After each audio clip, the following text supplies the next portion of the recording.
আজ থেকে তুই শুধুই আমার। তোর দিকে যেই খারাপ নজর দেবে, তোকে যে কাঁদাবে, যে তোকে বিন্দু পরিমাণও কষ্ট দেবে, তাকে আমি ধ্বংস করে দেব। ধ্বংস। তোকে এভাবে কাঁদানোর, হাসানোর, আদর করার অধিকার একান্ত আমার, আর কারোরই নেই। জান্নাতের সামনে এসে তার গাল দুটো ধরে একটা লোক এমনটা বলছে, কিন্তু ও লোকটার চেহারাটা ঠিকভাবে স্পষ্ট দেখতে পাচ্ছে না। তবে কেন জানি লোকটাকে অনেক আপন আপন মনে হচ্ছে ওর।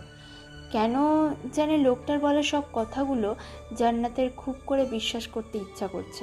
মনে হচ্ছে আজ তার পাশে কেউ একজন আছে, সে এখন আর একা নয়।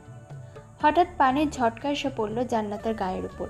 সাথে সাথে জান্নাতের ঘুম ভেঙে যায়, আর ভয় পেয়ে তাড়াতাড়ি উঠে বসে বিছানা থেকে। জান্নাত এমন স্বপ্ন কয়েক বছর ধরেই দেখছে। এই স্বপ্নটা দেখলে কেন জানি ওর মনে প্রশান্তির একটা বাতাস বয়ে যায়, অনেকটা ভালো লাগে ওর। মাথা তুলে সামনে তাকাতেই জান্নাত অনেকটা ভয় পেয়ে গেল। কিরে মুখপুরি, ঘুম ভাঙলো তাহলে তোর? সকাল তো আর এখন হয়নি। এখনো যদি পড়ে পড়ে এইভাবে শুধু ঘুমাস, তাহলে বাড়ির কাজ কি তোর মা এসে করে দেবে? মাকে নিয়ে এমন কথা শুনতেই জান্নাতের চোখ ভরে এলো। না মামি, আমার মাকে এখানে এলো না, আমি এখনই সব কাজ করে দিচ্ছি। তো যা, এখানে দাঁড়িয়ে দাঁড়িয়ে আমার মুখ দেখছিস কেন? জান্নাত মুখ ধুয়ে সবার জন্য নাস্তা বানাতে গেল। জান্নাতের মা মারা যাওয়ার পর থেকে ও মামার বাড়িতেই থাকে। মামা আচরণটা খুব ভালো হলেও মামিটা একটু অন্যরকম, অনেকটা জল্লাদ টাইপের। জান্নাতের একটা মামাতো বোন আছে, নাম ফৌজিয়া। সেও অনেকটা ভালো, মায়ের কোনো গুণই ওর ভেতরে নেই। অনেক সময় ও এসে ওর মায়ের হাত থেকে জান্নাতকে বাঁচিয়ে নেয়, অনেকটা সাপোর্ট করে জান্নাতকে। জান্নাতের মামির একটাই খারাপ অভ্যাস, উনি কথায় কথায় শুধু জান্নাতের মা বাবাকে টানে। জান্নাতের বাবার কথা ঠিক মনে নেই, উনি যে কেমন দেখতে এটাও জানে না। তবে মায়ের একটা সাদা কালো ছোট্ট ছবি আছে ওর কাছে। সময় পেলে সেটা বুকে নিয়ে মনের কথাগুলো বলে ডুকরে কেঁদে ওঠে জান্নাত। নাস্তা টেবিলের উপরে রেখেছে জান্নাত, তখন মামা আসলো। আমিনা বেগম সোফায় বসে টিভি দেখছে। মামা জান্নাতের মাথায় হাত বুলিয়ে বলে, কিরে মা, তুই সব সময় এগুলো করিস কেন? না মানে মামা বাড়ির কাজ করতে তো ভালোই লাগে। আচ্ছা তুমি বসো, আমি নাস্তা দিচ্ছি। তখন আমিনা বেগম বলল জান্নাতকে বলে, দেখ তো মেয়েটা ঘুম থেকে উঠেছে কিনা, গিয়ে ওকে ডেকে নিয়ে আয়। মেয়ে বলতে উনি নিজের মেয়ে ফৌজিয়াকে বুঝিয়েছে, মামার একমাত্র মেয়েও। দেখতে বেশ সুন্দরী আছে। জান্নাত চলে গেল ফৌজিয়াকে ডাকতে। তুমি মেয়েটার সাথে সবসময় এমন করো কেন? তো বসে বসে খেয়ে কি শুধু আমাদের ধ্বংস করবে? আর এইটুকু কাজ করলে কারোর কিছু হয় না। আরমান চুপ হয়ে গেল, কারণ তার কোনো কথা আমিনা শুনবে না। মামা আরমান জান্নাতের কষ্ট দেখে নিজেও অনেক কষ্ট পায়। জান্নাত ফৌজিয়ার ঘরে গিয়ে দেখলো সে খাটের উপর বসে আছে।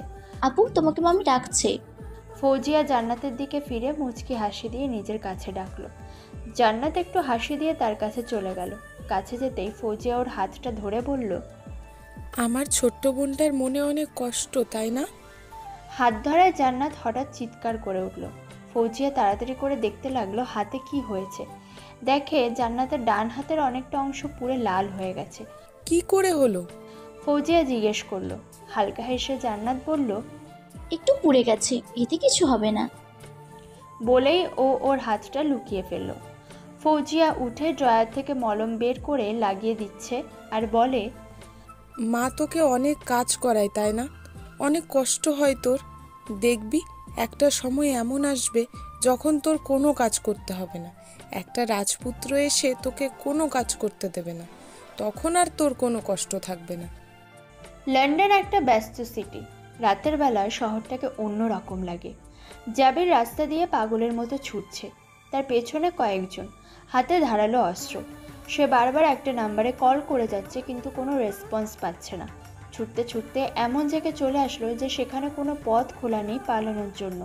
তখন পেছনে ছুটতে থাকা লোকদের একজন বলে উঠল, এবার কোথায় পালাবি? সব রাস্তা তো বন্ধ হয়ে গেল। জাবিরের দিকে সবাই এগিয়ে যাচ্ছে আর বলছে, দেখি আজ তোকে কে বাঁচায়। জাবিরকে মারতে যাবে, তখন জাবির চোখ খিচে বন্ধ করে নেয়। হঠাৎ একটা গুলির শব্দ, এমন করে আরও 4টে গুলির আওয়াজ পায় জাবির। যখন চোখ খুলে সামনে তাকালো, তখন দেখলো এতক্ষণ যারা ওকে তাড়া করছিল সবাই প্রাণহীন অবস্থায় নিচে পড়ে আছে। সামনে তাকিয়ে একটা পরিচিত মুখ দেখতে পায়। মুখে খোঁচা খোঁচা দাড়ি, চুলগুলো স্টাইল করা, কালো কোট, সাদা শার্ট, কালো প্যান্ট, হাতে ঘড়ি পরা একটা ছেলে দাঁড়িয়ে হাতে বন্দুক ঘোরাচ্ছে, যেন ম্যান ইন ব্ল্যাক। জাবির এটা দেখে মুচকি হাসলো। সবার নাস্তা খাওয়া শেষে জান্নাত সব কিছু গোছাচ্ছে। আরমান আহমেদ অফিসে চলে গেলেন।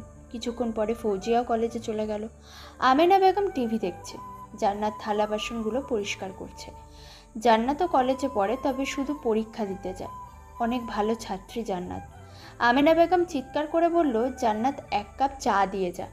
এখনই আনছি মামি, বলল জান্নাত। তাড়াতাড়ি করে চা বানিয়ে নিয়ে গেল। নিন মামি আপনার চা। আমেনা বেগম একটু মুখে নিয়ে রাগী চোখে তাকিয়ে গরম চায়ের পেয়ালা ছুঁড়ে মারল জান্নাতের দিকে। গরম চা এসে হাতের উপর পড়ায় জান্নাত ব্যথায় চিৎকার দিয়ে ওঠে। হাতটাও বারবার ঝাঁকাচ্ছে আর চোখ দিয়ে পানি পড়ছে। মা মরে তো মরেছে, তোকে কেন রেখে গেছে কে জানে। সাথে করে নিয়ে যেতে পারলো না একটা চা, তাও ভালো করে বানাতে পারিস না, শুধু পারিস অন্যের খাবার ধ্বংস করতে। তোর মা বাবা যখন তোর দেখাশোনাই করতে পারবে না, তাহলে পৃথিবীতে আনার দরকার কি ছিল? যেমন কাল নাগিনী মা, তেমনি মুখপুরি তার মেয়ে। যা গিয়ে কাজ কর। চোখ গরম করে এগুলো বলল আমেনা বেগম। জান্নাত আর সেখানে দাঁড়িয়ে থাকতে পারল না। তাড়াতাড়ি রান্নাঘরে এসে পানির মধ্যে হাত ডুবিয়ে দিল। কেন জানি আজও চোখের পানিগুলো বাধা মানছে না। মনে মনে বলতে থাকে, মা জানো, আমার অনেক কষ্ট হয় যখন মামি তোমার সম্পর্কে খারাপ কিছু বলে। মা, আমি অনেক খারাপ মেয়ে, তাই না? আমার জন্য তোমাকেও কথা শুনতে হয়। মা, তুমি কেন আমাকে একা করে চলে গেলে? জানো মা, অনেক সময় মনে হয় আমিও তোমার কাছে চলে আসি, কিন্তু আত্মহত্যা মহাপাপ, তাই করতে পারি না। মা, আমি আর পারছি না এত কষ্ট সহ্য করতে। জান্নাত হাত উঠিয়ে দেখলো কেমন কালো দাগ হয়ে গেছে। ওই পোড়া হাত নিয়ে বাড়ির সব কাজ করতে লাগলো জান্নাত। যতই কষ্ট হোক না কেন, তাকে প্রতিদিন কাজ করতে হবে, না হলে যে পেটে ভাত আসবে না। সাজানো গোছানো রুম, টেবিলের উপর রাখা ফোনটা ভাইব্রেশনে মুডে কাঁপছে। গোসল শেষে সেই ছেলেটা বের হয়ে এসে ফোনটা রিসিভ করে, আর ফোনের ওপাশ থেকে এমন কিছু শোনে যেটা শুনে একটু চিৎকার করে বলে ওঠে, তুই খোঁজ নে, কাল আমি বাংলাদেশে আসছি। চোখ দুটি টকটকে লাল হয়ে আছে ছেলেটা, যেন সব কিছু ধ্বংস করতে তার এই চোখের আগুনটাই যথেষ্ট। ও ব্যালকনিতে গিয়ে চিৎকার করে বলে উঠল, আমার মাকে হত্যা করার প্রতিশোধ আমি নেব আকরাম খান। খুব জলদি আমাদের দেখা হবে। জান্নাতের হাতে অনেক ব্যথা করছে, তবুও সব ব্যথা সহ্য করে কাজ করে যাচ্ছে। বাড়ির সমস্ত কাজ জান্নাতকে করতে হয়। দুপুরে রান্না করে নিজে গোসল করে নিল। দুপুরের খাবার টেবিলে আমেনা বেগম ও ফৌজিয়া বসে আছে। জান্নাত সবাইকে খাবার দিচ্ছে। দিতে গিয়ে হঠাৎ আমেনা বেগমের হাতের উপর একটু ডাল পড়ে গেল। অবশ্য সেটা তেমন গরম ছিল না। আমেনা বেগম এটা দেখে রাগে জান্নাতের গালে কষে একটা চড় মেরে দেয়। সেটা টাল না সামলাতে পেরে পাশে টেবিলের সাথে ধাক্কা খেয়ে কপাল কেটে গেল। জান্নাতের মনে হচ্ছে উঠে দাঁড়ানোর শক্তিটুকু অবশিষ্ট নেই। ফৌজিয়া চিৎকার করে উঠল, মা, এটা কি করছো? আমেনা বেগম একটু জোরে বলে ওঠে, ঠিক করেছি, একটা কাজও ঠিক মতো করতে পারে না।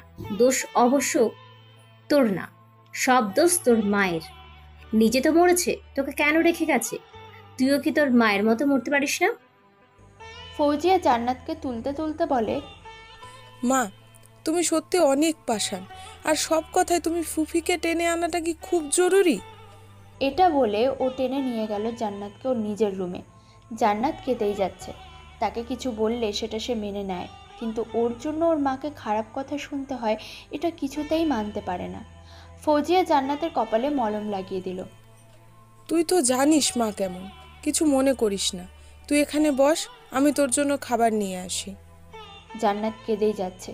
দিন দিন আমেনা বেগমের অত্যাচার বেড়েই চলেছে। ফৌজিয়া প্লেটে কিছু ভাত আর তরকারি নিয়ে রুমে এলো। জান্নাতের দিকে এগিয়ে বলল, নে, খেয়ে নে। জান্নাত প্লেটটা নিল, কিন্তু তার হাত কাঁপছে।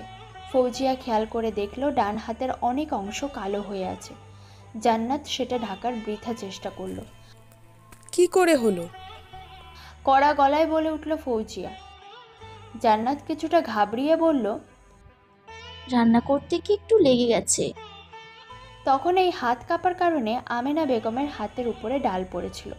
ফৌজিয়া প্লেটটা হাতে নিয়ে হাত ধুয়ে নিজের হাতে জান্নাতকে খাইয়ে দিচ্ছে। জান্নাতের চোখ দিয়ে আবারও পানি গড়িয়ে পড়ল। মনে হচ্ছে ও যেন ওর মায়ের হাতে ভাত খাচ্ছে। কিরে পাগলি, কাঁদছিস কেন? জান্নাত মাথা নাড়িয়ে কিছু না বলল। আল্লাহর উপর ভরসা রাখ, দেখবি সব ঠিক হয়ে যাবে। এভাবেই কেটে গেল একদিন। এয়ারপোর্টের বাইরে 8টি কালো গাড়ি এসে দাঁড়ালো। সেটা থেকে প্রায় 25 জন মানুষ বের হলো। সবার গায়ে কালো পোশাক। ওরা এয়ারপোর্টের মধ্যে প্রবেশ করলো। চারপাশের মানুষ অবাক হয়ে এদের দিকে তাকিয়ে আছে। তখন কয়েকজন সিকিউরিটি এসে ওদের সামনে দাঁড়ালো এবং বলল, সরি স্যার, আপনি ভিতরে যেতে পারবেন না। কি বললি? ঠিকভাবে বল, শুনতে পেলাম না, আবার বল তো শুনি। কালো পোশাকধারী গার্ডদের পেছন থেকে কেউ একজন এটা বলে ওঠে। গার্ডগুলো সরে যেতেই ওরা লোকটাকে দেখতে পায়। কালো একটা পাঞ্জাবি পরা, চোখে কালো চশমা পরে ওদের দিকে এগিয়ে আসছে। এয়ারপোর্টের গার্ডেরা ওকে এখানে দেখে ভয় পেয়ে যায়। নাম আশিক। সবাই ওকে এক নামেই চেনে, কারণ ও হচ্ছে ঢাকা শহরের নাম করা গুন্ডা। গুজব আছে ও বাংলাদেশের সবথেকে মাফিয়ার কাছের লোক। পুরো ঢাকার আন্ডারওয়ার্ল্ড ওর কথাতেই চলে। তখনই এয়ারপোর্টের ভিআইপি জোন দিয়ে একটা ছেলে প্রবেশ করলো।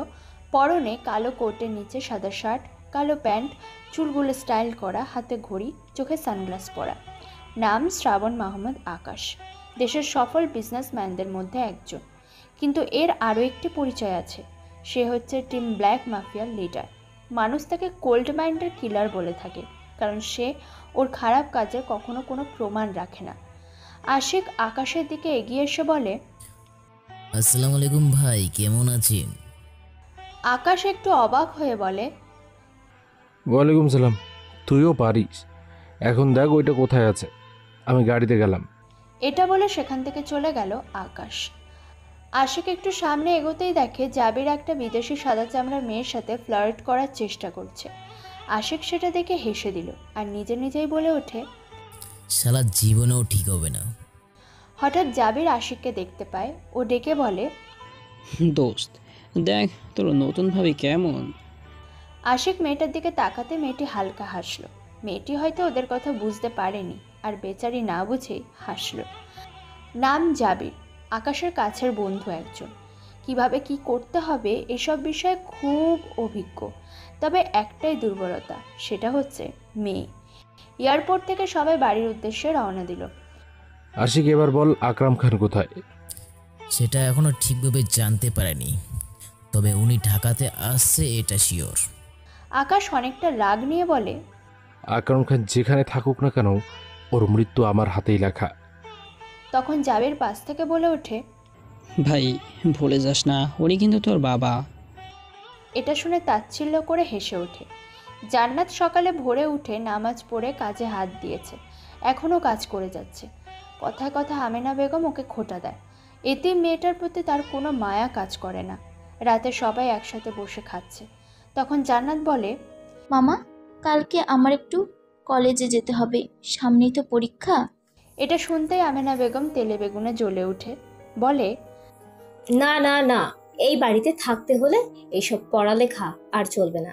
তাছাড়া এসব করার জন্য তোর মা বাবা কোনো টাকা তো আর রেখে যায়নি, তাহলে শুধু শুধু আমরা তোর পেছনে টাকা কেন নষ্ট করব? মাইশার মামা আরমান এটা শুনে বলে, আমেনা, কি বলো এসব? ভুলে যেও না, ফজিয়ার মতো ও আমাদেরই মেয়ে। আমেনা বেগম এটা শুনে দাঁতে দাঁত চেপে বলে, মেয়ে না ছাই। মা, তুমি ওর সাথে সবসময় এমন করো কেন? আর ওর খরচ তো কলেজ থেকে দেওয়া হয়, তাহলে ওর পিছনে তোমার টাকা খরচ হচ্ছে কোথায়? জান্নাতের মামা আরমান আহমেদ লুকিয়ে কলেজের ফিস এবং যাবতীয় সকল খরচ পরিশোধ করে। সেটা অবশ্য ফৌজিয়া ছাড়া অন্য কেউ জানে না। আমেনা বেগম একটু ভেবে বলে, আচ্ছা ঠিক আছে, যাবে, তবে আগে বাড়ির সব কাজ করে তারপর। এতক্ষণ নীরবে কান্না করা জান্নাতের মুখে এবার একটু হাসি ফুটল।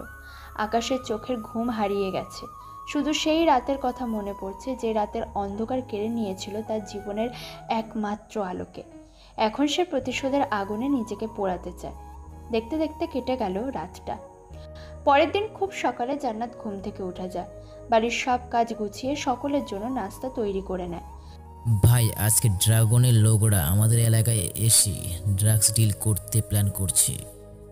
সোফায় বসে পেপার পড়তে থাকা আকাশ আশিকের দিকে হালকা তাকিয়ে একটু মুচকি হাসল।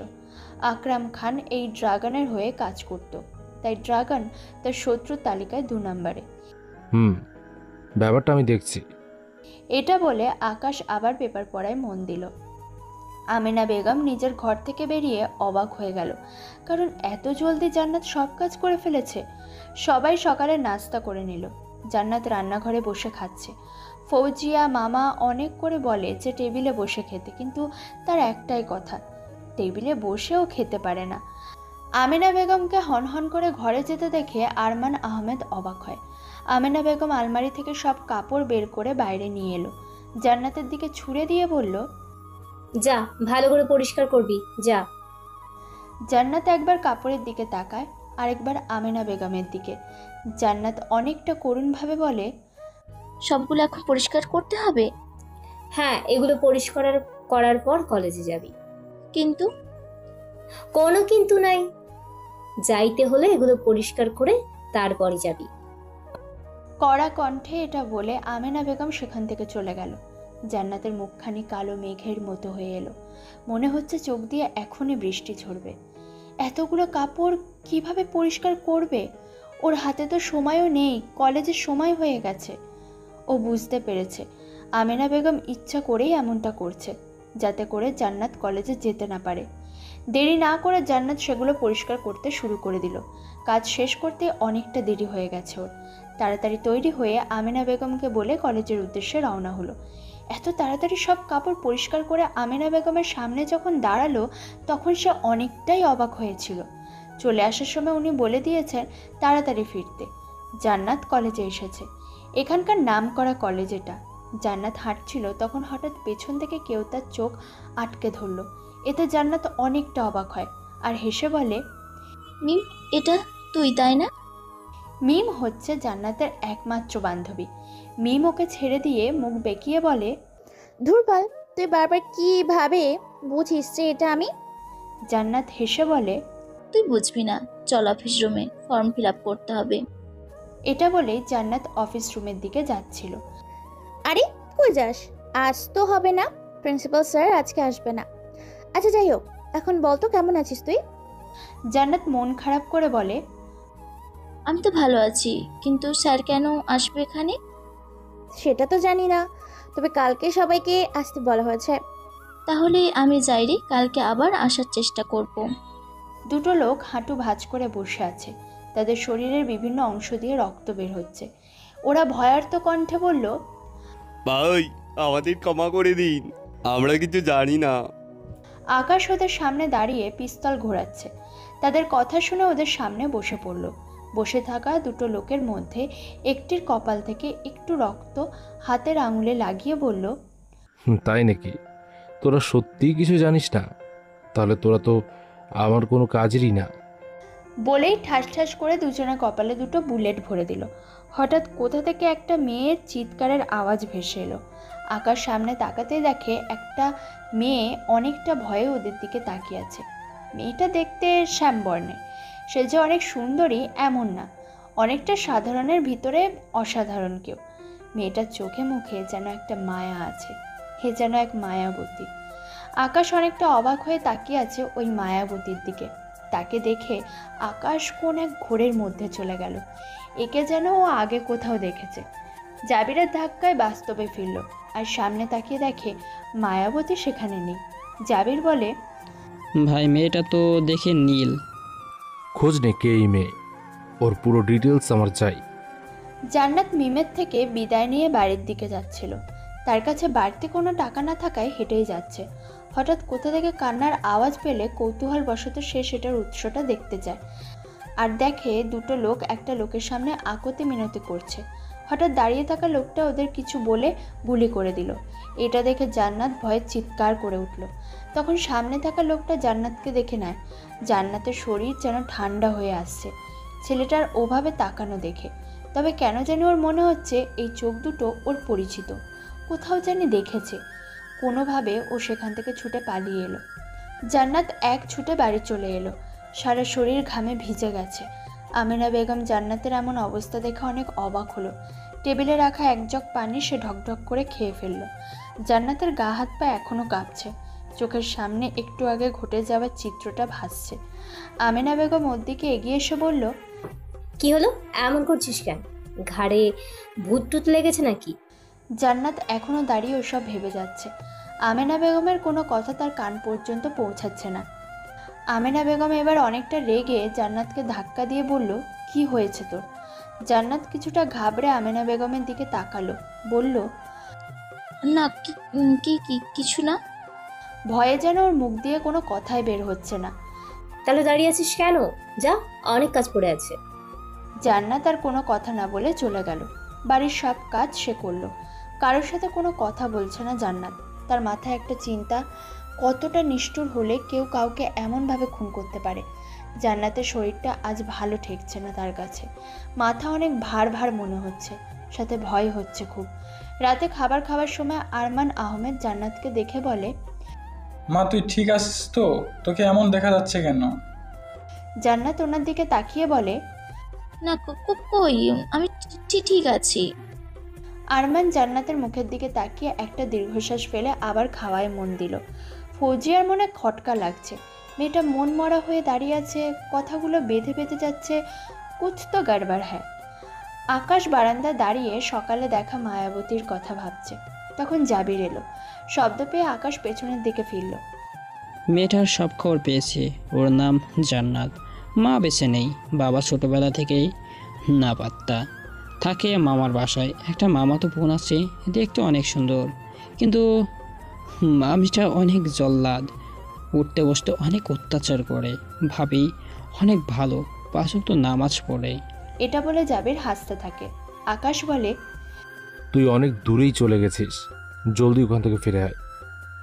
একটা প্যাকেট এগিয়ে দিয়ে জাবির বলে, এটাতে ওর সব কিছুই আছে, চেক করে নে। প্যাকেটটা হাতে নিয়ে দেখলো জান্নাতের একটা ছবি আছে ভেতরে। সেটা দেখে আকাশ বলে ওঠে, Mayabati, welcome to my world. অনেক বেলা হয়ে গেছে, বাড়ির সব কাজ পড়ে আছে, কেউ করেনি।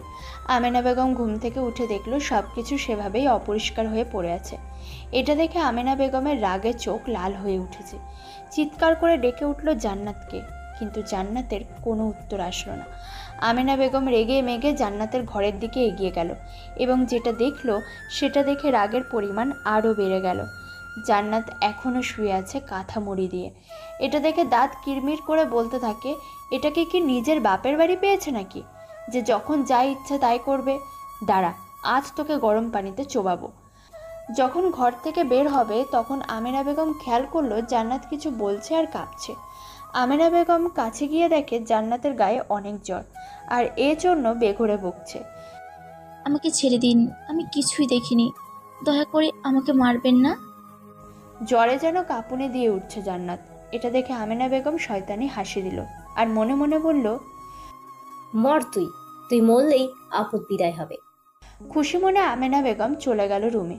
ফৌজিয়া ঘুম ভেঙেছে অনেক আগে, কিন্তু তার চা এখনো দিয়ে যায়নি জান্নাত। সবসময় তো ও দিয়ে যায়, কিন্তু আজ কেন দিচ্ছে না? মনে মনে ভাবছে ফৌজিয়া। তাই সে নিচে আসলো। এসেই অবাক, বাড়িটা আজ অনেক অগোছালো লাগছে ওর কাছে। জান্নাত জান্নাত বলে ডেকে উঠল ফৌজিয়া, কিন্তু কোনো উত্তর নেই। এবার সে রান্নাঘরের দিকে অগ্রসর হলো, কিন্তু সেখানেও জান্নাত নেই। ফৌজিয়া সেখানে দাঁড়িয়ে ভাবতে থাকে, মেয়েটা আজ গেল কোথায়? একবার ওর ঘরে গিয়ে দেখে আসি তো, সেখানে আছে কিনা। ঘরে গিয়ে দেখে জান্নাত কাঁথা মুড়ি দিয়ে শুয়ে আছে আর কাঁথাটা কাঁপছে। ফৌজিয়া তাড়াতাড়ি জান্নাতের দিকে এগিয়ে যায় আর কাঁথা সরিয়ে দেখে ওর মুখটা ফ্যাকাশে হয়ে গেছে আর গায়ে অনেক জ্বর। ফৌজিয়া চিৎকার করে মা বাবা বলে ডেকে উঠল। আজ ওর বোনটার এমন অবস্থা দেখে ফৌজিয়ার চোখে পানি চলে এলো। মেয়ের কণ্ঠ শুনে আরমান আহমেদ তাড়াতাড়ি ছুটে এলো জান্নাতের ঘরে। এসে দেখে জান্নাত জ্বরে কাঁপছে। ফৌজিয়া আরও কয়টা কাঁথা দিয়েছে জান্নাতের উপর। বাবা, জলদি ডাক্তারকে খবর দাও, আমি জলপট্টির ব্যবস্থা করছি। আরমান আহমেদ ডাক্তারকে ফোন করে আসতে বলল। ফৌজিয়া জান্নাতের মাথায় জলপট্টি দিচ্ছে। এদের দুজনের এমন কর্মকাণ্ড দেখে একজন জ্বলে পুড়ে যাচ্ছে। যত সব ন্যাকামি। কিছুটা দূরে দাঁড়িয়ে মুখ ভেঙচিয়ে বলল আমিনা বেগম। ফৌজিয়ার হঠাৎ মনে হলো জান্নাত বিড়বিড় করে কিছু বলছে, তাই সে মুখের কাছে কান নিয়ে শোনার চেষ্টা করলো। জান্নাত বলছে, আমাকে ছেড়ে দিন, আমি কিছুই দেখিনি, আমাকে দয়া করে মারবেন না। ফৌজিয়ার কিছুই মাথায় ঢুকছে না, কি বলতে চাইছে ও। কিছুক্ষণ পর ডাক্তার এসে চেক আপ করে ঔষধ দিয়ে গেল। আকাশ একটা কালো জিন্স ও কালো একটা শার্ট পরে জান্নাতের কলেজের সামনে তার গাড়ির উপর বসে আছে, একটা বার সেই মায়াবতীকে দেখার আশা। কিন্তু অনেকক্ষণ হয়ে গেছে, তার কোনো খোঁজ নেই। আকাশ আজ এই প্রথম কারোর জন্য অপেক্ষা করছে, আর তারই কোনো খোঁজ নেই। জান্নাত এখন একটু সুস্থ, তবে চোখের পাতাগুলো অনেক ভারী হয়ে আছে। ফৌজিয়া তার সামনেই বসে আছে। ফৌজিয়া বলল, কেমন লাগছে এখন? আর এত জ্বর হলো কি করে? জান্নাত মাথা নাড়িয়ে বলল, জানি না, তবে ওর চোখের সামনে কালকে সে ঘটনা ভাসছে। এভাবেই কেটে গেল দিনটা। জান্নাতকে আজ কোনো কাজ করতে দেয়নি ফৌজিয়া। আকাশ সোফায় বসে ল্যাপটপে জান্নাতের ছবি দেখছে আর ভাবছে, কি আছে এর মাঝে যেটা আমাকে এত বাজেভাবে টানছে? হঠাৎ করে কেন এর মায়ায় পড়ে গেলাম? আমার জীবনের তো একটা লক্ষ্য ছিল, সেটাই পৌঁছে আমি আমার এই বিষাক্ত জীবনের অধ্যায়টার ইতি টানতাম। কিন্তু এর মাঝে কেন এসে এভাবে দেখা দিল? একদিনেই কিভাবে তোমার মায়াতে জড়িয়ে নিলে? লোকে ঠিকই বলে, মায়া জিনিসটা বড়ই অদ্ভুত।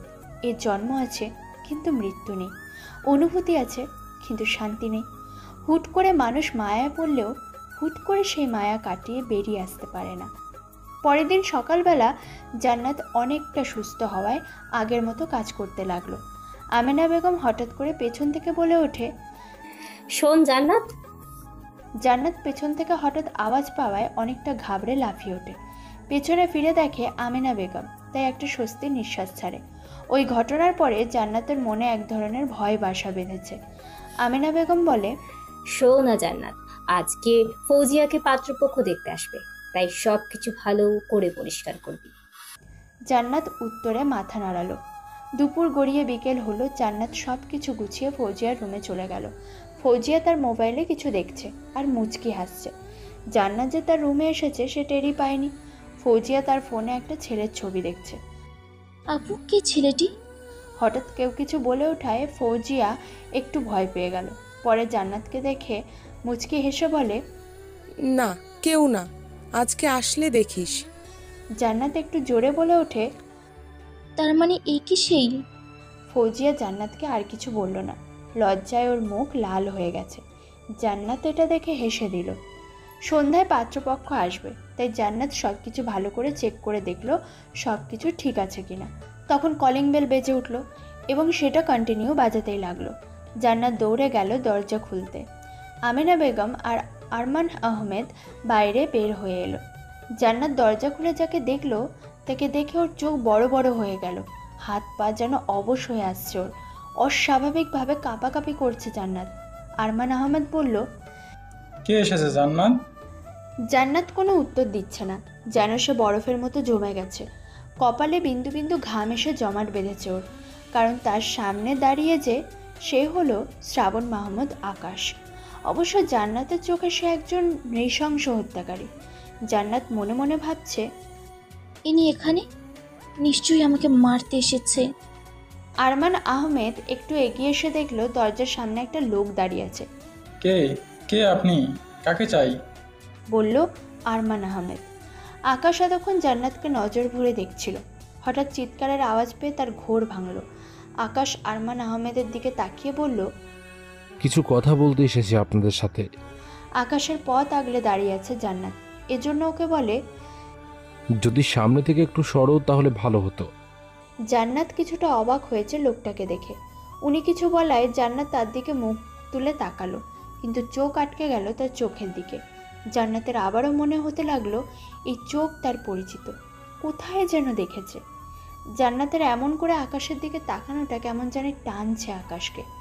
আকাশ সামনে তাকিয়ে দেখে আরমান আহমেদ তার দিকে তাকিয়ে আছে, তাই ও জান্নাতকে পাশ কাটিয়ে আরমান আর আমেনার কাছে চলে যায়। আমরা বসে কথা বলি। মাথা নাড়িয়ে সোফায় বসে পড়ল সবাই। জান্নাত রুমের এক কোণে গুটিসুটি মেরে দাঁড়িয়ে এদের কথা শুনছে। আকাশ বলে, আপনি নিশ্চয়ই আরমান আহমেদ, আর আপনি আমেনা বেগম। আমেনা বেগম বলার সময় আকাশ একটু রাগী ভাব নিয়েই তাকালো। ওরা দুজনেই মাথা নাড়িয়ে হ্যাঁ বলে। আমি হলাম শ্রাবণ মাহমুদ আকাশ। আমাকে না দেখলেও নামটা নিশ্চয় শুনেছেন। নামটা শুনে আরমান ও আমেনার চেহারার রংটা হঠাৎই পাল্টে গেল। শ্রাবণ মাহমুদ আকাশ, মানে আপনি কি সেই ব্ল্যাক মাফিয়ার লিডার? নিচে চেঁচামেচি শুনে রুমে থাকা ফৌজিয়া নিচে চলে এসে দেখে তার বাবা মা একটা লোকের সাথে বসে কথা বলছে, আর একটু দূরে দাঁড়িয়ে জান্নাত ঘেমে পুরো গোসল করে গেছে। ফৌজিয়া তাড়াতাড়ি করে নিচে গেল। কিছু বলার আগে আরমান আহমেদ মুখে আঙুল দিয়ে চুপ থাকতে বললেন। সে তাড়াতাড়ি জান্নাতের কাছে গিয়ে ওর কাঁধে হাত রাখলো। জান্নাত হঠাৎ করে স্পর্শ পাওয়ায় ভয়ে কেঁপে উঠল। জান্নাত যখন শুনেছে লোকটা একটা গুন্ডা মাফিয়া লিডার, তখনও ভেবেই নিয়েছে আজই হয়তো তার শেষ দিন। আকাশ বলে, তো যার জন্য এখানে আসা, 1 মিনিট। আকাশ ফোন বের করে কাকে ফোন করলো। সাথে সাথে জাবির সেখানে চলে আসলো, হাতে মিষ্টির প্যাকেট ভর্তি করে। এটা দেখে সেখানে উপস্থিত সবাই অবাক। আরমান সাহেব বলল, এত মিষ্টি কিসের জন্য? আকাশ বলে, দেখুন, আমি সোজা সাপটা লোক, যা বলি সরাসরি বলি। আমি আপনার মেয়েকে বিয়ে করতে চাই। আকাশের কথা শুনে সবাই অনেক অবাক হয়েছে, যা সবার চেহারায় ফুটে উঠেছে। ফৌজিয়া তো চোখ বড় বড় করে আকাশের দিকে তাকিয়ে আছে। জাবির আকাশকে ধাক্কা মেরে কানের কাছে ফিসফিস করে বলে, কি বলছিস? ভাবি তার বোনের মেয়ে? আকাশ সবার দিকে একবার তাকালো, দেখলো সবাই কেমন করে তাকিয়ে আছে তার দিকে। আকাশ বলল, আপনার মেয়ে জান্নাত, মানে ও তো আপনার মেয়ের মতন, তাই না? জান্নাত নামটা শুনে কেউ খুশি না হলেও আমেনা বেগম খুব খুশি হয়েছে। অন্যদিকে জান্নাত তো ভাবছে ওকে মারার জন্য এটা নতুন কোনো প্ল্যান, বিয়ে করেই ওকে মেরে ফেলবে। ভাবতেই নিঃশব্দে জান্নাত কান্না করতে থাকে। এটা দেখে ফৌজিয়া জান্নাতের মাথায় হাত বুলিয়ে দিচ্ছে। দেখুন, আপনি যেই হন না কেন, আমি জান্নাতকে আপনার সাথে কখনোই বিয়ে দিব না। এটা শুনে আকাশ রেগে উঠে দাঁড়িয়ে বলে, আমি এখানে আপনাদের থেকে অনুমতি নিতে আসিনি, জানাতে এসেছি। আজ থেকে ও আমার, তাই ওর যদি এখানে কোনো প্রকার কষ্ট হয় বা কোনো ক্ষতি হয়, আমি কিন্তু আপনাদের ছেড়ে দেব না। So mind it. এটা বলে আকাশ সেখান থেকে চলে গেল। জান্নাত অনেকক্ষণ যাবৎ কান্না আটকে রেখে দাঁড়িয়ে আছে। এবার আর না পেরে ফৌজিয়াকে ধরে শব্দ করে কান্না করে দিল। ফৌজিয়া জান্নাতকে ধরে রুমে নিয়ে গেল আর কান্না থামানোর চেষ্টা করছে, কিন্তু থামাতেই পারছে না। নিচে আমেনা বেগম আরমান আহমেদ পাশাপাশি বসে আছে। আচ্ছা, বিয়ে দিতে অসুবিধা কি? আর কতদিন আমাদেরটা শেষ করবে? তার থেকে ভালো আপদটাকে বিদায় করে দাও। আরমান আহমেদ কিছু না বলে মাথা নিচু করে বসে আছে। কিছুক্ষণ পর ছেলেপক্ষ আসলো। নাম নাহিল মাহমুদ অব্র। দেখতে মাশাল্লাহ অনেক সুন্দর, কিউট। তার থেকে বড় কথা, ফৌজি আর অব্র আগে থেকে দুজন দুজনকে পছন্দ করে। পরে পরিবার মেনে নেওয়ায় বিয়ে হবে শীঘ্রই। সব কিছু ভালোভাবে কেটে গেল। জান্নাত একবারও বাইরে আসেনি রুম থেকে। আরমান আহমেদ জান্নাতের রুমে গিয়ে দেখে জান্নাত ছোট বাচ্চাদের মতো করে ঘুমিয়ে আছে। চোখ মুখ অনেকটা ফোলা, হয়তো কান্না করতে করতে ঘুমিয়ে পড়েছে। আরমান একটা চাদর টেনে দিল জান্নাতের গায়ে। সামনে অনেকটা ফাঁকা জায়গা, উপরে আকাশের মেঘগুলো চাঁদের সাথে লুকোচুরি খেলছে। গাড়ির উপর বসে আছে আকাশ, হাতে বিয়ারের বোতল। ভাবছে কিছুক্ষণ আগে কি করেছে, কিভাবে ওর মায়াবতী তার দিকে তাকিয়েছিল। এটা ভাবতেই যেন মনে অনেক শান্তি লাগছে ওর। আর তো মাত্র কয়টা দিন, তারপর তুমি আমার, শুধুই আমার। এটা বলেই আকাশ হা হা করে হাসতে থাকে। পরের দিন সকালে জান্নাতের মাথাটা কেমন জানি ভারী ভারী লাগছে। রাতে অনেক ঠান্ডা লেগেছে ওর, হয়তো জ্বর এখনো ভালোভাবে সারেনি। সকাল থেকে সে কাজ করে যাচ্ছে। নাস্তা করে ফৌজিয়া চলে গেল তার বন্ধুদের সাথে দেখা করতে। আরমান আহমেদ রুমে চলে গেল। আমেনা বেগম পান চিবোচ্ছে সোফায় বসে, আর শক্ত চোখে জান্নাতের দিকে তাকিয়ে আছে। জান্নাত কোনো দিকে না তাকিয়ে কাজ করছে। তখন আমেনা বেগম বলল, সব ঘরগুলো ভালো করে মুছে দিস। জান্নাত মাথা নাড়িয়ে হ্যাঁ বলল। আজ কাজ করতে অনেক কষ্ট হচ্ছে ওর, তবুও সব কিছু সহ্য করে কাজ করছে। প্রায় সব ঘর মুছে ফেলেছে সে, শুধু দরজার সামনেরটুকু বাদ আছে। জান্নাতের চোখ মুখ লাল হয়ে গেছে, মনে হচ্ছে তার শরীর অবশ হয়ে যাচ্ছে। কাজ করার জন্য কোনো শক্তি পাচ্ছে না, তবুও সে হার মানার পাত্রী নয়। ও যখন দরজার সামনে মুছছিল তখন হঠাৎ যেটা দিয়ে মুছছে সেই কাপড়টা কিছুর সাথে আটকে গেল। জান্নাত তাকিয়ে দেখলো কেউ একজন ঘর মোছার কাপড়টা জুতো দিয়ে চেপে রেখেছে। জান্নাত পা থেকে উপরের দিকে তাকিয়ে দেখলো একজোড়া লাল টকটকে জ্বলন্ত চোখ ওর দিকে তাকিয়ে আছে।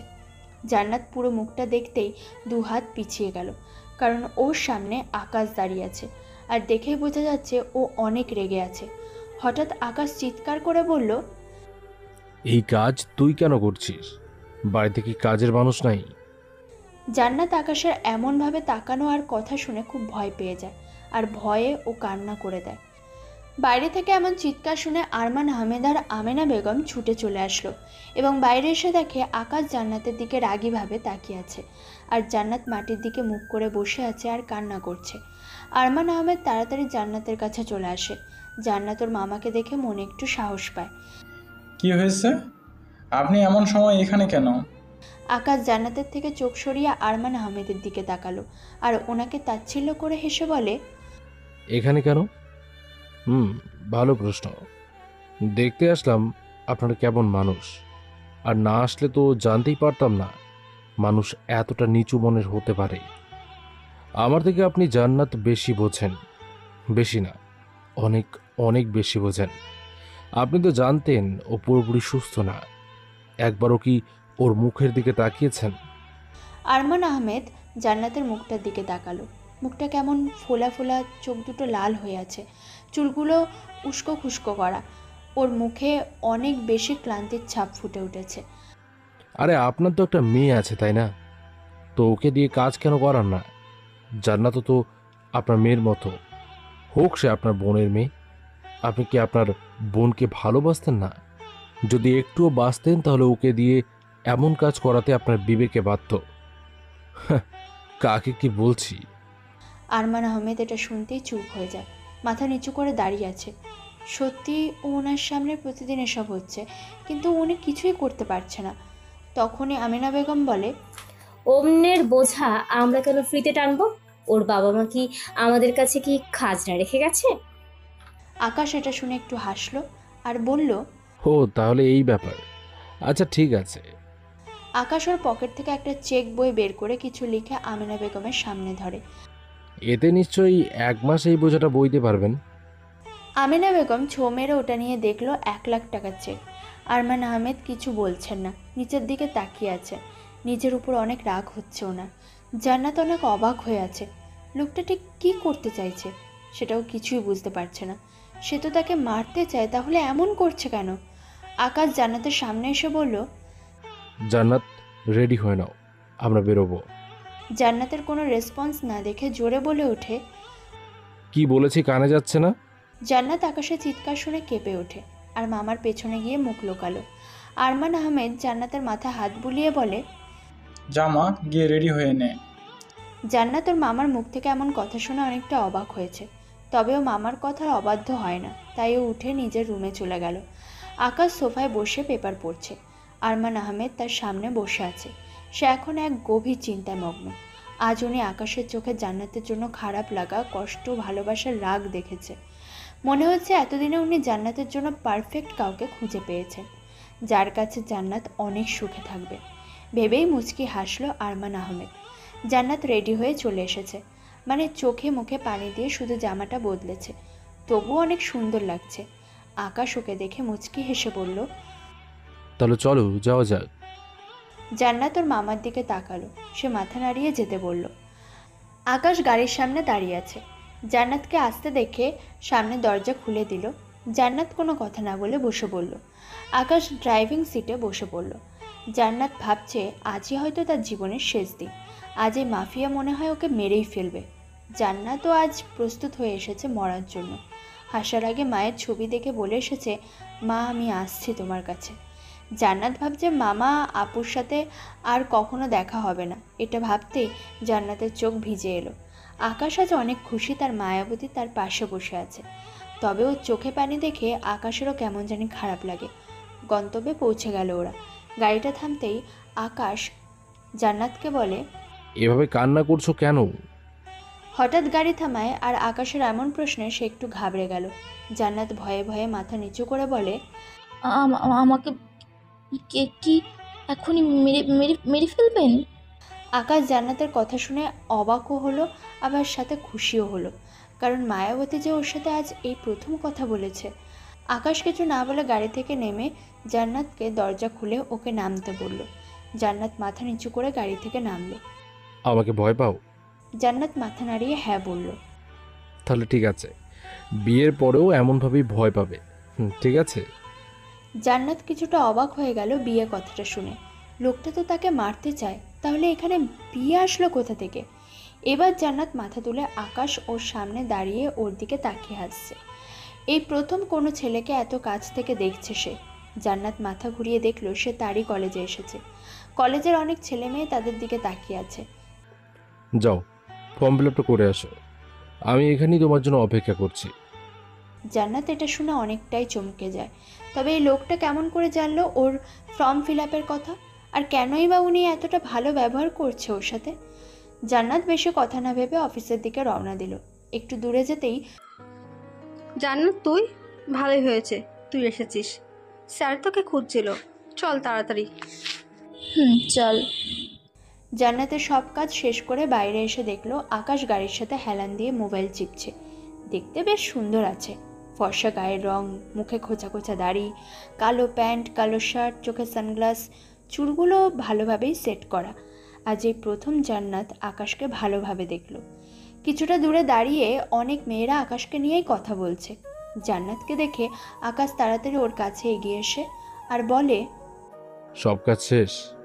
জান্নাত মাথা নাড়িয়ে হ্যাঁ বলে। আকাশ জান্নাতের পাশে থাকা মেয়েটাকে দেখে বলে, তুমি নিশ্চয় মিম? মিম প্রথমে অনেক অবাক হয়েছিল যে একটা অপরিচিত ছেলে এসে জান্নাতের সাথে কথা বলছে। মিম অবাক হয়ে মাথা নাড়িয়ে বলল, হ্যাঁ। ও হাই, আমি আকাশ, শ্রাবণ মাহমুদ আকাশ। খুব জলদি জান্নাতের সাথে আমার বিয়ে হতে চলেছে। বিয়ের কথাটা শুনে মিমের মুখ হা হয়ে গেল আর অনেকটা অভিমানী সুরে বলে, জান্নাত তোর বিয়ে ঠিক হয়ে গেলে আর আমাকে কিচ্ছু জানলি না? এতটা পর ভাবিস আমাকে? উত্তরে জান্নাত কিছুই বলছে না, মাথা নিচু করে দাঁড়িয়ে আছে। কী বা বলবে সে নিজেও কিছুই বুঝতে পারছে না যে তার সাথে এসব কি হচ্ছে। সব কিছু অনেক তাড়াতাড়ি হয়েছে, এই জন্য তোমাকে হয়তো জানাতে পারিনি। আর এখন তো জেনেই গেছো, তো চলো তোমাকে একটা ট্রিট দিই, যাতে হোক শালি বলে কথা। ট্রিটের কথা শুনতে মিম লাফিয়ে বলে ওঠে, এই না হলে আমার কিউট দুলা ভাই, তুমি অনেক ভালো, মনে হচ্ছে আমাদের মধ্যে বেশ জমবে। জান্নাতের এসব দেখে কেমন যেন লাগছে, অচেনা এক খারাপ অনুভূতি হচ্ছে ওর ভিতরে। আকাশকেও যতই দেখছে ততই যেন অবাক হচ্ছে। কে বলবে এই ছেলেটা একজন ভয়ঙ্কর মাফিয়া?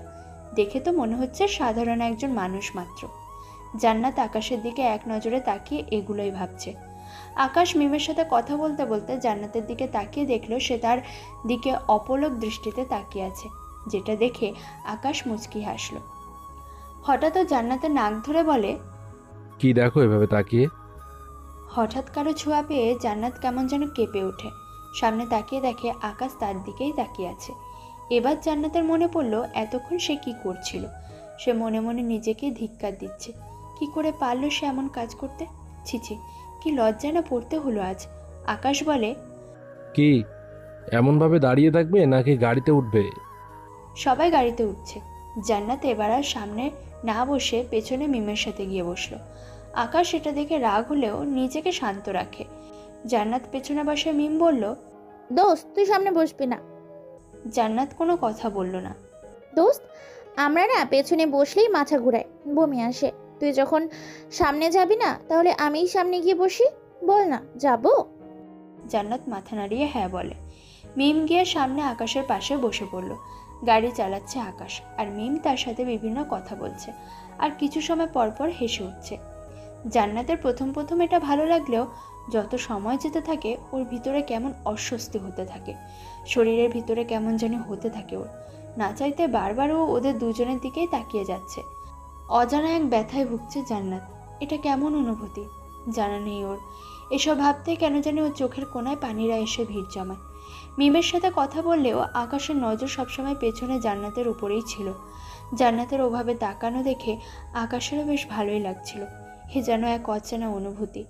তাহলেও কি একটু হলেও জান্নাতের মনে জায়গা করে নিতে পেরেছে? হঠাৎ গাড়ি থেমে যাওয়ায় জান্নাত আর মিম দুজনে অবাক হয়ে যায়। আকাশ উপরে লাগানো গ্লাসে জান্নাতের চোখে পানি দেখতে পেয়ে গাড়িটা দাঁড় করিয়েছে। জলদি গাড়ি থেকে নেমে ঘুরে মাইশার কাছে চলে আসে। ওকে গাড়ি থেকে নামিয়ে অনেকটা শক্ত কণ্ঠে বলে, কি সমস্যা? কি কান্না করছো কেন? যখন দেখি তখনই কান্না আর কান্না। কি কান্না ছাড়া কি আর কিচ্ছুই পারো না? আকাশ জান্নাতের চোখের পানি মুছে দেয়। জান্নাত মাথা নিচু করে দাঁড়িয়ে আছে। মায়া জিনিসটা যে বড্ড বেহায়া। কারো মায়ায় পড়া এটা কখনোই আমাদের হাতে থাকে না। তবে আমি তোমার মায়াতে জড়িয়েছি। তোমার এই মায়া ভরা মুখটা সবসময় আমার চোখে ভাসে। তোমার মুখে এক টুকরো হাসি দেখার জন্য আমি পুরো পৃথিবীটাকে উল্টে ফেলতে পারি। সেখানে তোমার চোখের পানি সহ্য হচ্ছে না আমার। আকাশ জান্নাতের মাথাটা উঁচু করে চোখের দিকে তাকিয়ে দুগালে হাত রেখে বলে, আজ থেকে তুই শুধুই আমার। তোর দিকে যে খারাপ নজর দেবে, তোকে যে কাঁদাবে, যে বিন্দু পরিমাণ কষ্ট দেবে, তাকে আমি ধ্বংস করে দেব। ধ্বংস। তোকে এভাবে কাঁদানোর, হাসানোর, আদর করার অধিকার একান্তই আমার। কথাগুলো সোজা জান্নাতের কলিজাতে গিয়ে লাগে। জান্নাত অবাক হয়ে আকাশের দিকে তাকিয়ে আছে।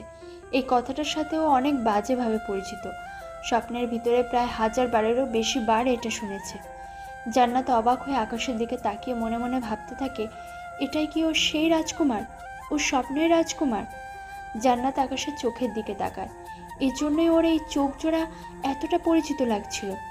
গাড়িতে বসে মিমে সব দেখছে আর মুখ চেপে হাসছে। জান্নাত নিজেকে সামলে নিয়ে চোখের পানি মুছে নিল আর গাড়িতে আগের জায়গাতেই বসে পড়ল। সারা রাস্তা কারো মুখে কোনো কথাই ছিল না।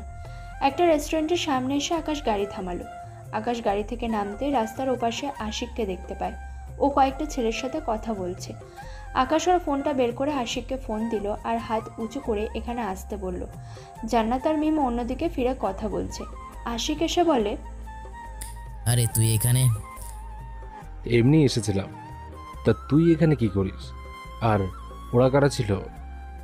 আমাদের ছেলেপেলের সামনের মোড়ে একটা ছেলের সামনে ঝামেলা করছি, তাই ওদের ঠান্ডা করতে এসেছি। যাই হোক, রেস্টুরেন্টের সামনে চল গিয়ে একটু কিছু মজাদার কিছু খাই।